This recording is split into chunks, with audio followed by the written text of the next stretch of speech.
ମାଛ ମାରିବାକୁ ଯାଇ ଯୁବକଙ୍କ ସନ୍ଦେହଜନକ ମୃତ୍ୟୁ। ସନ୍ଦେହଜନକ ଭାବେ ଯୁବକଙ୍କ ମୃତଦେହ ଉଦ୍ଧାର।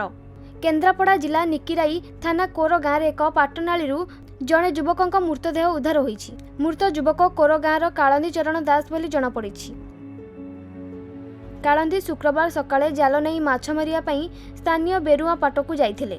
ସନ୍ଧ୍ୟା ସୁଦ୍ଧା ଘରକୁ ନ ଫେରିବାରୁ ପରିବାର ଲୋକେ ଖୋଜାଖୋଜି କରି ନିରାଶ ହୋଇଥିଲେ। ତେବେ ଆଜି ସକାଳୁ ପାଟନଳୀରେ କାଳନ୍ଦୀଙ୍କ ମୃତଦେହ ଠାବ ହୋଇଥିଲା। ଘଟଣା ସମ୍ପର୍କରେ ଖବର ପାଇ ନିକିରାଇ ପୁଲିସ ଓ ଅଗ୍ନିଶମ ବାହିନୀ ଘଟଣାସ୍ଥଳରେ ପହଞ୍ଚି ମୃତଦେହ ଉଦ୍ଧାର କରିଛନ୍ତି। ଏନେଇ ପୁଲିସ ଅଧିକ ତଦନ୍ତ ଜାରି ରଖିଛି। ମୋ ଦିହରେ ଚାଲିଗଲେ ଆମେ କିଛି ବି ଜାଣିପାରୁନୁ କ'ଣ କରିବୁ, ତା ସଂସାର କେମିତି ରହିବ। ଆପଣମାନଙ୍କ ପାଖରେ ମୋର ଅନୁରୋଧ, ସରକାରଙ୍କ ପାଖରେ ଅନୁରୋଧ, ଆମକୁ ଟିକେ ସାହାଯ୍ୟ କରନ୍ତୁ। ସେ କେମିତି ଦୁନିଆରେ ରହିବେ ତାଙ୍କ ଦୁଃଖ ଟିକେ ସରକାର ବୁଝନ୍ତୁ। ଛୋଟ ଛୁଆଟିଏ, ଘରର ସବୁ ସମସ୍ୟା ଭଲ ମନ୍ଦ ସବୁ ସେଇ ସମ୍ଭାଳୁଥିଲେ। ଆଜି ସେ ଏତେ ଦୁନିଆରେ ଚାଲିଗଲେ ଆମେ କେମିତି ରହିବୁ।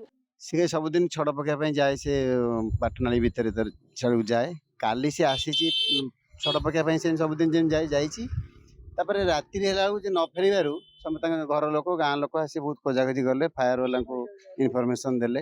ଫାୟାର ବାଲା ଆସିକି ରାତିରେ 12ଟା ସାଢ଼େ 12ଟା ଯାଏଁ ଖୋଜିଲେ, କୌଣସି ତାକୁ କୌଣସି ଜାଗାରେ ତାକୁ ପାଇଲେ ନାହିଁ। ଆଜି ସକାଳୁ ସେପଟକୁ ଅଲଗା ଲୋକ ଯାଇଥିଲେ ଛଡ଼ ପକାଇବା ପାଇଁ। ସେ ସକାଳୁ ଭୋରୁ ଭୋରୁ ଦେଖିଲେ ଯେ ଏଇଠି ଗୋଟେ ହାତ ତାର ଖାଲି ମୁଠାଟା ଦେଖାଯାଉଛି ପାଣି ଭିତରେ, ଗୋଟେ ଗଛଟାକୁ ଧରିଛି, ଖାଲି ହାତଟା ଦେଖାଯାଉଛି। ସେଇ ଦେଖିଲା ପରେ ସେ ଇନଫର୍ମେସନ୍ ଦେଲା ଗାଁରେ। ସବୁ ଗାଁ ଲୋକ ଆସିକି ଦେଖିଲା ପରେ ଆମେ ଫାୟାର ବାଲାଙ୍କୁ ଜଣାଇଲୁ। ଫାୟାର ବାଲା ଆସିକିରି ତାକୁ ଡେଡ୍ ବଡ଼ିକି ଉପରକୁ ଉଠେଇ ଆଣିଲେ। ଘଟଣା ଥିଲା ଆମ ସେ ତନାର ଗ୍ରାମର କାଳନ୍ଦୀ ବଷ୍ଟମ ସାହିର କାଳନ୍ଦୀ ଦାସ, ପିତା ରାମଚନ୍ଦ୍ର ଦାସ, ବୟସ 35-36 ହେବ।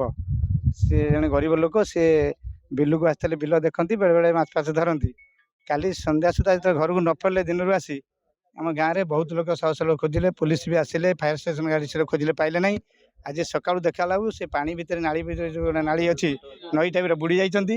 ସେ ତାଙ୍କୁ ଗୋଟେ ଦେଖାଲା ଯେ ଗୋଟେ ଗଛକୁ ଧରିଛନ୍ତି, କିନ୍ତୁ ସମ୍ପୂର୍ଣ୍ଣ ଶରୀର ତାଙ୍କର ବୁଡ଼ି ଯାଇଛି। ତାପରେ ଫାୟାର ଷ୍ଟେସନ ପୁଣି ଡକା ହେଲା ଏବଂ ତାଙ୍କୁ ଉଦ୍ଧାର କରାହେଲା।